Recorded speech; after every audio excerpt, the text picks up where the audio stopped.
नमस्कार बंधुरा आज के आमी आजके पिठे किंबा चितई पिठे करे देखाबो किंबा छड़ा पिठे एक एकजन एक एक नामे डाके। आमी किभाबे आजके चितई पिठे किंबा आजके पिठेटा बानाई तार जन्य आपनारा प्रथम थेके शेष पर्यन्त भिडियोटा देखबेन। आशा करी आपनादेर भालो लागबे। यदि चितई पिठेर रेसिपि आपनादेर भालो लागे ताहले अवश्यई एकटा लाइक करे देबेन और आमार चैनेले नतुन बंधु हये थाकले अवश्यई चैनेलटा सबस्क्राइब करे आमार पाशेई थाकबेन और पाशेर बेल आइकनटा अवश्यई बाजिये देबेन आमी जखन कोनो नित्य नतुन रेसिपि आपलोड करब सबार आगे पाওয়ার जन्य। चितई पिठे बानानोर जन्य प्रथमे एखाने आमी एकटा बोल निये निয়েছি और एकटा आमी एखाने बाटी निये निয়েছি। एखाने मापेर कोनो ব্যাপার নেই, আপনারা যতটা বানাবেন সেই বুঝে চালের গুঁড়ি নেবেন। আমি এখানে বাজারে কেনা শুকনো চালের গুঁড়ি দিয়ে এই চিতই পিঠেটা বানাবো। আপনারা চাইলে সিদ্ধ চাল আর আতপ চাল একসঙ্গে ভিজিয়ে সেটাকে মিক্সিতে পেস্ট করে বানাতে পারেন। আমি এখানে নিয়ে নেব 2 বাটি চাল, 2 বাটি চালের গুঁড়ো নিয়ে নেব। সরি 2 বাটির থেকে একটু কমই নেব, আমি খুব বেশি বানাবো না।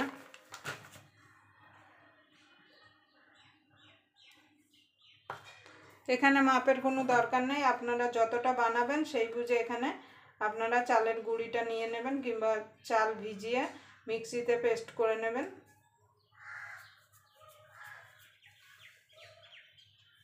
এবার আমি এর মধ্যে মিশিয়ে দেব একটু নুন, সামান্য দিয়ে দেব একটু নুন।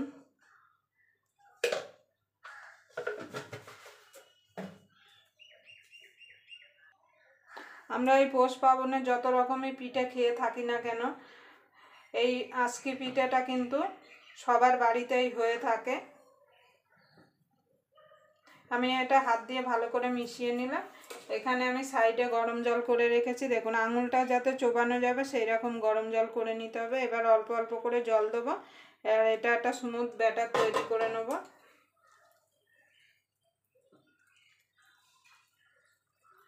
এখানে কিন্তু গরম জলই দিতে হবে।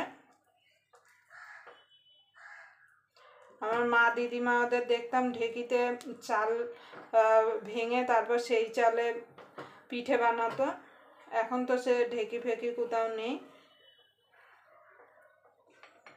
এইভাবে জল দিয়ে দিয়ে আমি এটাকে একটা স্মুথ ব্যাটার তৈরি করে নেব। দেখুন বন্ধুরা এখানে আমি ভালো করে হাত দিয়ে চালের গুঁড়িটা মেখে নিয়েছি। ভালো করে কিন্তু চালের গুঁড়িটা মেখে নিতে হবে যেন কোনো দানা না থাকে। আর ব্যাটারটা এমন তৈরি করতে হবে খুব পাতলাও না আর খুব ঘনও না। বেশি ঘন হয়ে গেলে পিঠের ভেতরটা কাঁচা থাকবে আর বেশি পাতলা হয়ে গেলে পিঠেটা ফুলবে না। যত ভালো করে মাখবেন তত কিন্তু পিঠেটা ভালো হবে। দেখুন খুব ঘন আছে, আমি আরেকটুখানি জল দিয়ে দেবো, দিয়ে পাতলা করে নেব।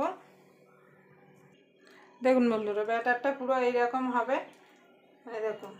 এবার আমি এটাকে ঢাকা দিয়ে 10 মিনিটের জন্য রেস্টে রেখে দেবো।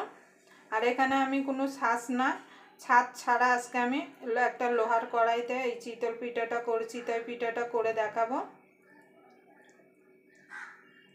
এবার এটাকে আমি ঢাকা দিয়ে 10 মিনিটের জন্য রেখে দেবো।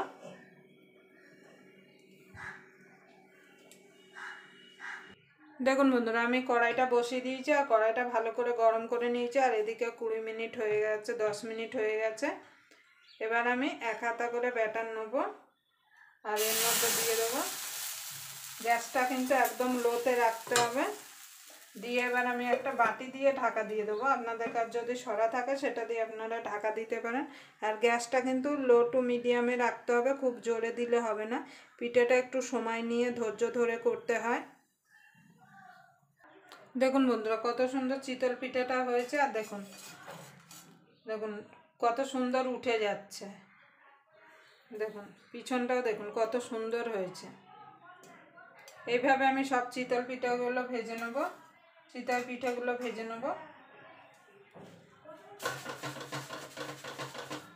আর একটা ভেজে আপনাদের দেখাচ্ছি। আর যতবার দেবেন ততবার কিন্তু এইভাবে চালের যে গোলাটা করে রেখেছিলাম সেটাকে এইভাবে গুলিয়ে মানে নাড়িয়ে দিতে হবে, না হলে তলায় কিন্তু বসে যাবে। আবার বাটিটা ঢেকে দেবো। দেখুন বন্ধুরা আর একটাও হয়ে গেছে। এবার এইভাবে আমি সব চিতই পিঠেগুলো বানিয়ে নেব।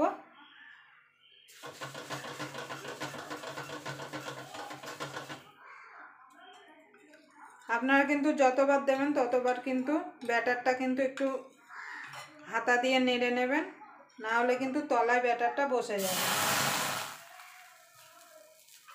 আমি এইভাবে সব চিতই পিঠেগুলো দেখুন বন্ধুরা পিঠেগুলো আমার হয়ে গেছে। দেখুন একটা আমি ভেঙে দেখাচ্ছি। দেখুন দেখুন কতটা জালিদার হয়েছে।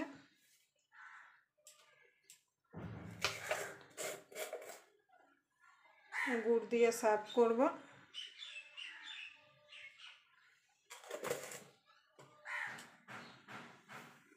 আবার আপনাদের সঙ্গে কোনো নতুন রেসিপি নিয়ে দেখা হবে। ততক্ষণ পর্যন্ত আপনারা ভালো থাকবেন, সুস্থ থাকবেন।